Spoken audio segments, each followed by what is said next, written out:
साथियों, जय हिंद, जय भारत, वंदे मातरम। मैं आपका साथी वेटरन ओम प्रकाश जैसलमेर से।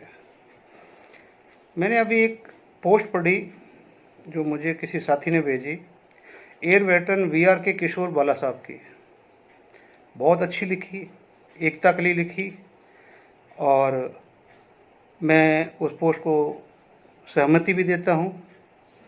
लेकिन ये पोस्ट जिस लैंग्वेज में लिखी गई है, उस लैंग्वेज में मुझे ऐसे लगता है कि जैसे कोई उनको एक एकाधिकार के तहत ये चीज़ मतलब बोल रहा है कि आप ये चीज़ अनाउंस करो। नहीं तो ये चीज़ जैसे 9 तारीख की मीटिंग हुई थी, तो माननीय वीर बहादुर साहब ने 2 वीडियो पहले डाले थे, उसी 2 वीडियो के उनके कथन के ऊपर ही आगे की कार्रवाई हुई थी। और अगर किशोर साहब आप अगर मीटिंग में थे, तो मीटिंग में फाइनल डिसीजन होने से पहले आपके, मैं मानता हूँ 40 संगठन होंगे, 60 होंगे, 100 होंगे, मैं उससे इनकार नहीं करता हूँ। लेकिन कुछ संगठनों ने अपना वापस यही बोला था कि हम जाएंगे और जो अपने संगठन के अधिकारी पदाधिकारी, जो हमारा पूरा संगठन है, उनके सामने ये बात रखेंगे और वो हमें क्या बोलेंगे वो चीज़ हम माननीय वीर बहादुर सिंह साहब के पास पहुँचाएँगे, उनके संगठन को बोलेंगे। आप भी एक संगठन हो, आप भी एक संगठन की तरह से हुए हो, लेकिन आपके पहले पैराग्राफ का जो शब्द है, ठीक है ना, जिसमें आपने बोला कि जो वॉइस ने 9 तारीख को जो अनोनिमसली मीटिंग और जो रैली का आयोजन किया है, उस रैली के अंडर अम्ब्रेला आप आ जाइए। तो ये वॉइस का नहीं है साहब, ये पूरे यहाँ किसी भी संगठन का नाम नहीं आना चाहिए। आप यहाँ क्लियर फर्स्ट पैराग्राफ में वॉइस के साथ में लिंक कर रहे हैं one umbrella. This is not right. One umbrella is a indicate only unity of ex serviceman. There is no संगठन। संगठनों को यूनिटी चाहिए तो नाम बोलना पड़ेगा और अम्ब्रेला के नीचे आना पड़ेगा, जिसको आना है।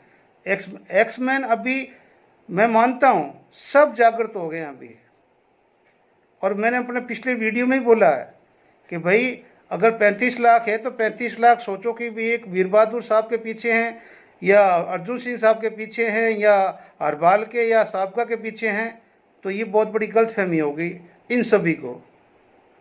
सभी अपने अपने संगठनों के पीछे हैं, और वो संगठन आगे क्या निर्णय लेंगे उसके साथ में वो एक्सर्विसमैन है, न कि कोई एक आदमी बोल देगा तो उसके पीछे वो सब चल देंगे।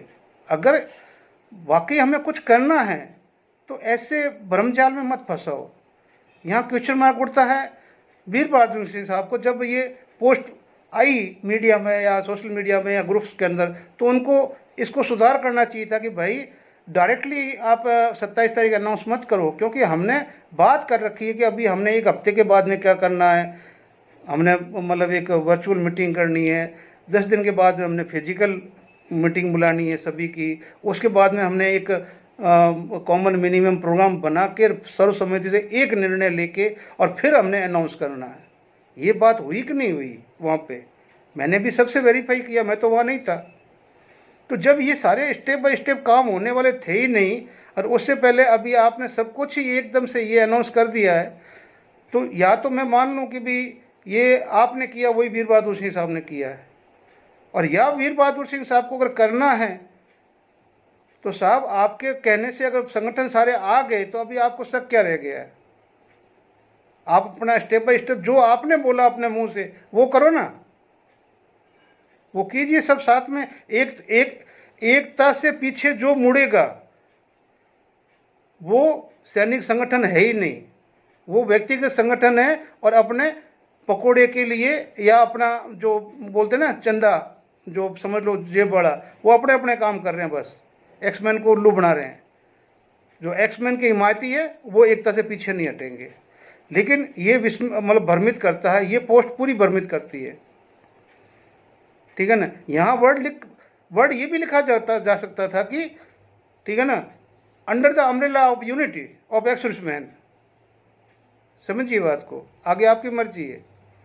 लेकिन मैं वीर बहादुर साहब को पर्सनली रिक्वेस्ट करूँगा कि आपको इसमें इंटरफेयर करके क्लैरिफिकेशन करना चाहिए, क्या इसको फाइनल मान लिया जाए या आप स्टेप बाय स्टेप वो जो आपने अनाउंसमेंट किया है वो चीज़ करते हुए आगे बढ़ेंगे।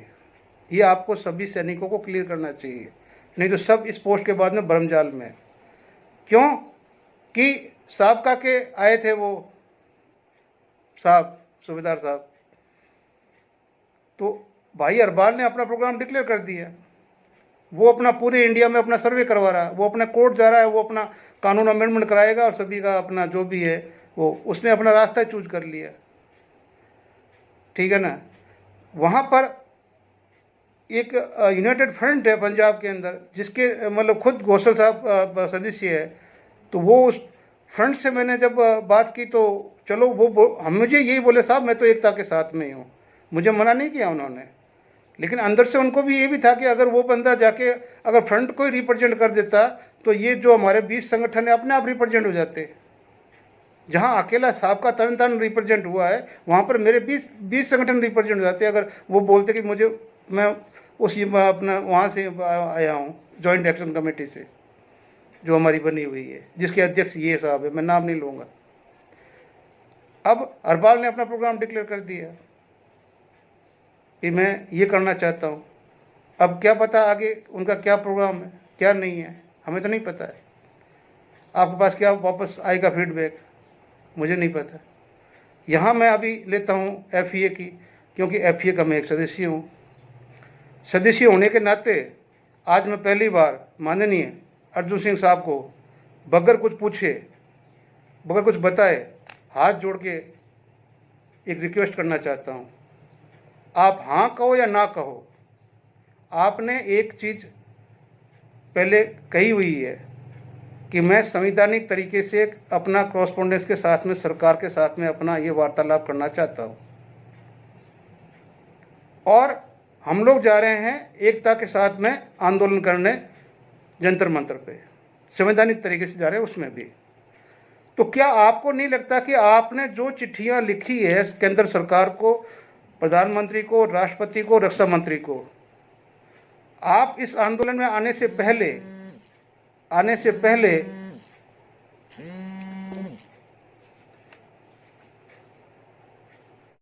इस आंदोलन में आने से पहले आप है जो कम से कम सरकार को 10 दिन का अल्टीमेटम दे दो कि भाई FEA ने इतनी चिट्ठियां आपको लिखी थी और हमारे पास कोई जवाब नहीं आया है। अब जो देश का माहौल और सैनिक समाज का माहौल बनता है, अगर गवर्नमेंट हमें रेस्पॉन्स नहीं देती है तो फिर इसके रेस्पॉन्सिबल हम नहीं होंगे, हम अपने समाज के साथ चलेंगे। जो हमारा सैनिक समाज अगर जंतर मंतर पे जाएगा तो हम भी जाएंगे, और जो भी आगे वो करेगा वो हम भी करेंगे, लेकिन हम संविधान के दायरे में। मुझे नहीं लगता कि आपके जो भी कार्यकारिणी है, आपका जो काउंसिल है, वो तो कहीं मतलब नजर ही नहीं आते हमें। तो हम तो यहाँ पे पोस्टें 20 ग्रुपों में देखते रहते भाई, कभी किसी का एक वो आ जाए कि भाई ग्रुप में अंदर कोई और दे आपकी, चाहे वो काउंसिल है, काउंसिल से पहले आपकी जो भी जो बनी हुई है अपना कार्यकारिणी कमेटी, तो ये बाकी सभी क्या कर रहे हैं।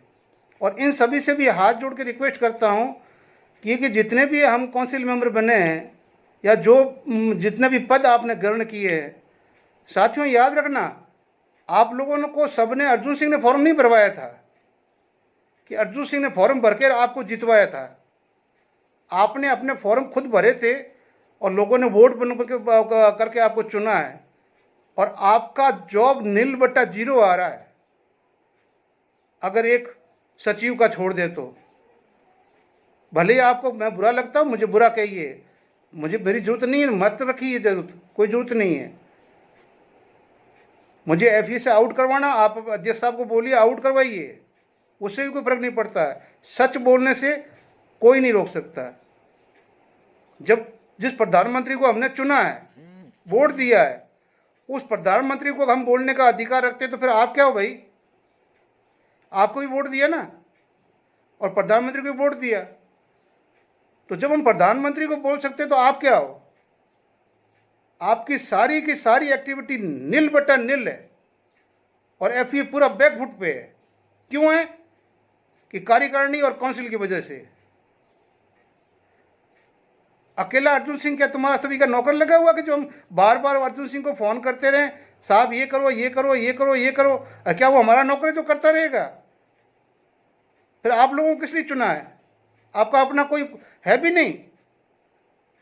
आपके 60-70 हज़ार रुपये जो रजिस्ट्रेशन के फंसे पड़े वकील के अंदर, 4-5 वकील है आप लोग, और सुप्रीम कोर्ट हाई कोर्ट के वकील है। और आपको मैंने बताया था अगर आपसे नहीं होता है तो आप पावर डेलीगेशन मुझे दीजिए, मैं लूंगा वो पैसे, आप छोड़ दीजिए। ना आप पावर डेलीगेशन दे रहे हो मेरे को और ना आप पैसे निकलवा पा रहे हो। क्यों? जवाब है तो देना, कमेंट में देना, नहीं तो वीडियो में देना। ऐसे नहीं चलेगा। जो एफआईआर खड़ा हुआ कोई 1-2 आदमी की मंशा से नहीं हुआ है, लाखों आदमी की मंशा से खड़ा हुआ है, और लाखों आदमी की मंशा के ऊपर पानी नहीं फिरने देंगे। हाँ, ये आपके पास पावर है, आप सब मिलके अगर मेरी आवाज ठीक नहीं ली तो मुझे साइड कर दो, कोई बात नहीं, मुझे कोई वो नहीं है। मैं फिर भी अपने एक्स सर्विसमैन की सही आवाज, जितनी मेरे से मेरी कुव्वत है, मेरी औकात है, उतनी मैं उठाऊंगा। गलत को गलत बोलूंगा, सही को सही बोलूंगा। इसलिए अर्जुन सिंह साहब, आप अपने बंदों की नकेल में थोड़ा सा वो खींचिए। भगवान बुद्ध ने अब भी कहा है ना कि तार उतनी टाइट करनी चाहिए जिससे मधुर संगीत निकले, और उतनी भी टाइट नहीं करनी चाहिए कि टाइट करने से वो तारें ही टूट जाए। आपको मेरी बात को बुरा लगे तो मैं हाथ जोड़ के माफ़ी चाहता हूं कि मैंने अभी आज तक ये शब्द कभी आपके लिए यूज नहीं किए थे। आज मैं ओपनली इस सोसाइटी में कर रहा हूं। आपको सरकार को क्लियर कर देना चाहिए कि आप आंदोलन में उतर रहे हैं, एफआईआर आंदोलन में उतर रहा है, और नहीं उतर रहा है तो आपको क्लियर कर देना चाहिए कि हम नहीं उतर रहे हैं। किसी को भरोसे मत रखिए, क्योंकि सरकार को आपने हमेशा ही एक ही चीज़ बोला कि हमें बुलाइए और हम बैठ के बात करना चाहते हैं। अब अगर हम आगे बढ़ते हैं तो हम सरकार को यही बोलेंगे भी आया तो हमें आप 10 दिन में जवाब दीजिए, नहीं देते हैं तो फिर हम आगे जाएंगे। बाकी मुझे नहीं लगता कि ये खींचातानी खत्म हो जाएगी, क्योंकि मैंने पहले ही बोला, जब तक आप लोग अपनी व्यक्तिगत मंशाएं अपने बैग के अंदर डाल के लॉक करके उस लॉक को किसी समुद्र के अंदर नहीं फेंकेंगे उस चाबी को, तब तक तुम्हारी जो व्यक्तिगत मंशाएं हैं वो पूरी कभी हो नहीं सकती। जहां कहीं पर भी मैं आ गया, वो कबीरदास जी ने कहा ना, जब मैं था तो तू नहीं था, और अब तू है तो मैं नहीं हूं। तो जितने भी बड़े संगठन हैं उनके अध्यक्षों को चाहिए कि तुम पीछे आओ और अपने अच्छे बंदों को आगे करो, जिनके ऊपर आपका भरोसा पब्लिक के बीच में टूट चुका है। आपको लगता होगा कि आप, कोई बोलता मैं 20 लाख को लीड कर रहा हूं, कोई बोलता 30 लाख को लीड कर रहा हूं, कोई बोलता मैं 5 लाख को लीड कर रहा हूं। नहीं, वो आपका भ्रम है। अब किसी को सच्चा लगता है तो अपना अनाउंस करके बुला लो, अपनी खुद के स्टेट की तहसील में बुला लो, अपनी खुद की स्टेट की जो राजधानी ना, उसमें बुला के दिखा दो, हम मान जाएंगे कि आपके पीछे लोग हैं। तो इसलिए बोलते हैं ना कि बूंद बूंद से सरोवर भरता है, घड़ा भरता है, और बूंद बूंद से सरोवर भी भरता है। तो ये जो एजिटेशन हो रहा है, ये बूंद बूंद के हिसाब से होना, पूरे हिंदुस्तान से होना है। किसी के दिल के अंदर कोई भी वहम मत रहने दो। ये सभी आप अध्यक्षों का काम है, मेरा काम नहीं है। चुप बैठ के और वो काम नहीं चलेगा। आपको हमने 2 महीने पिछली बार, चाहे हम लड़े बाद में, लेकिन वो जो हमने एजिटेशन किया था, उसमें जो हड़ताल की थी, जो आंदोलन किया था, तो हमने 2 महीने तक हमने प्रचार किया, तब जाके कम से कम 30 से 40, 50 हज़ार लोग इकट्ठे हुए थे। अभी मीटिंग के अंदर तो हमने क्या प्रोग्राम बनाया था, और यहाँ पूरा का पूरा प्रोग्राम घोषित हो रहा है। बाल बच्चों को लेके आ जाओ भाई। अरे किशोर साहब, बाल बच्चों के लिए तो अभी तक जब सारे बैठ के बात करेंगे तब लेके आएंगे ना, कि खुद आना है या बाल बच्चे को आना है या खुद को भी नहीं आना है। जब कॉमन मिनिमम प्रोग्राम बनेगा, सर्वसम्मति बनेगी, सभी की एक साथ में एक काउंसिल बन के आगे बढ़ेंगे तो सारी बातें होंगी। और कोई अपनी तरफ से एक ही तरफ से डिक्लेयर कर दे तो ठीक है, आपने डिक्लेयर कर दिया, जिसको जाना चाहिए। हम तो साहब का कोई बोल रहे हैं, एफई कोई बोल रहे हैं, और वॉइस कोई बोल रहे हैं, बाकी जो 40 संगठन है उनको भी बोल रहे हैं। साफ दिल से, साफ नीति से आवाज खोल के बात करो आगे आके। वो मत करो पिछवाड़े वाली कि चीज़ लेनी भी है लेकिन हाथ पीछे रखेंगे, और हाथ आगे रखो ना। कोई मारेगा तो आगे डंडे के आगे दोगे, पीछे रहेगी तो कोई डंडा सर पे पड़ेगा। इसलिए मैं माफ़ी चाहता हूँ आज के मेरे शब्दों के ऊपर हाथ जोड़ के, कोई बुरा ना माने, लेकिन सैनिक एकता के लिए ये शब्द जरूरी थे। न एफई बुरा माने, एफई का अध्यक्ष माने, न मैं वीर बहादुर साहब को पर्सनली बोल रहा हूँ, व्यक्तिगत जानता हूँ, अच्छे इंसान है, लेकिन साहब ऐसे नहीं है। कोई भी आदमी आपके ऑन बिहाफ प्रोग्राम डिक्लेयर कर दे वो हमें मंजूर नहीं है, कतई नहीं है। आपने बोला, हमने हर किसी को फ़ोन किया, जितना भी हमसे हो सका हम आपके साथ में खड़े हैं और रहेंगे, लेकिन इस तरह से नहीं। और अगर ये साहब का अगर एक बंदा आता है और सिर्फ एक तरन तारण को रिप्रेजेंट करना है तो फिर पंजाब तो पूरा बाकी रह जाता। पर पूरे पंजाब के बगैर हमारा काम नहीं बढ़ने वाला है। हमारे अंदर लड़ने वाले योद्धा पंजाब के हैं, और पंजाब के जब तक संगठन 50% ज़्यादा हमारे साथ नहीं होंगे तब तक हमारा आंदोलन कामयाब नहीं हो सकता। ये भी मेरे से लिख के ले लो। और जो अरबाल ने प्रोग्राम डिक्लेयर किया है तो वो प्रोग्राम भी गलत नहीं है, वो भी सही कर रहा है कि आखिर एक दिन तो जब पूरा संविधान चेंज हुआ था, और संविधान चेंज हुआ, उसके बाद में जो हमारे लॉ थे, अंग्रेजों के लॉ आपने अमेंडमेंट करके अभी आपने जुलाई में लागू कर दिए, ठीक है ना। तो ये लागू कर दिए, फिर हमारे आर्मी एक्ट में, हमारे डीएसआर में, हमारे आर्मी रूल में क्या क्या है कि आप नहीं कर सकते कि उसके अंदर सेवादारी वाला कॉलम रखना ही रखना है, उसके अंदर आर्मी एक्ट 116 रखना ही रखना कि कर्नल चाहेगा तब कोर्ट मार्शल कर देगा, आपका कोई एविडेंस नहीं चाहिए। आपको 180 रखना ही रखना आर्मी एक्ट कि किसी जेसीयू को निकालने के लिए कोई एविडेंस की जरूरत नहीं है, वो जैसा चाहेगा वैसा हो जाएगा उसका, ठीक है ना। अगर ऐसा रखना रखिए, तो वो भी सही कर रहा है, गलत नहीं कर रहा है। जो सही कर रहा है उसको सही कहना पड़ेगा और उसका साथ भी देना पड़ेगा। इसलिए सबसे विनती करता हूँ, प्लीज़ प्लीज़ प्लीज़ प्लीज़ शुद्ध मन से, शुद्ध आत्मा से आगे आओ, सही तरीके से आओ। ये मिसगाइडिंग न मत फैलाओ। और FEA be careful, be careful. आपका संगठन बहुत अच्छा तैयार हो चुका है, और अभी आप तैयार होने के बाद में बैकफुट पर जा रहे हो। ये मैं व्यक्तिगत बोल रहा हूँ, चाहे मुझे आप 50 गाली देनी दे दीजिए। जय हिंद, जय हिंद, वंदे मातरम, जय भारत। तो ये ग्रेट रिमाइंडर है, मार्च 25 का है, और ये गुड न्यूज़ डाली है किशोर साहब ने, बाला साहब ने, और मैं इसका स्वागत करता हूँ। लेकिन देखो, ये at least all the ESM association delegates who participated in the meeting held on 9/3/2025 in Delhi on the call given by Voice of Ex-Servicemen Society, are unanimously decided to have a rally under one umbrella, ठीक है ना। जो कि indicate यही करती है कि जो कि एक्स-सर्विसमैन की रैली के लिए जो पहल की है इन्होंने, वॉइस ने, उसके लिए। तो मेरा कहने का मतलब ये है कि ये 40 संगठन है, ये एक अम्ब्रेला के नीचे तो आ जाएंगे, लेकिन ये जब आएंगे तो इनका नाम दूसरा होगा, ना तो वॉइस होगी, ना FEA होगा, ना साहब का होगा। अगर वॉइस, साहब का, FEA अगर नाम होगा ना तो लोग नहीं आएंगे, क्योंकि इनसे लोग उगता चुके हैं, क्योंकि सब इनके साथ नहीं है। हाँ, सबके साथ है, लेकिन सब एक के साथ नहीं है। इसलिए मैंने पूरी पोस्ट आप सभी ने पढ़ रखी है, मैं आपको आगे क्या पढ़ाऊँ।